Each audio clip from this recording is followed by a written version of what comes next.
Fl-aħħar ġimgħat fi żmien ta' festi nġabru aktar minn 7,800,000 euro f'erba' maratoni separati dan f'turija ċara ta' solidarjetà mill-poplu Malti Wawċi.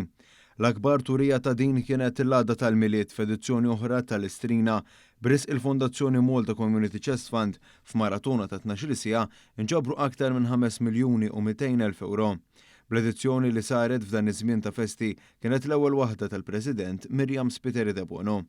Imbagħad fl-ewwel jum tas-sena nġabret is-somma ta' aktar minn 1,500,000 euro waqt il-Festa ta' Ġenerożità b'risq id-Dar tal-Providenza. F'dan il-perjodu ta' festi kien hemm ukoll ġbir miż-żewġ partiti ewlenin f'pajjiżna fejn inġabru kważi 1,100,000 euro.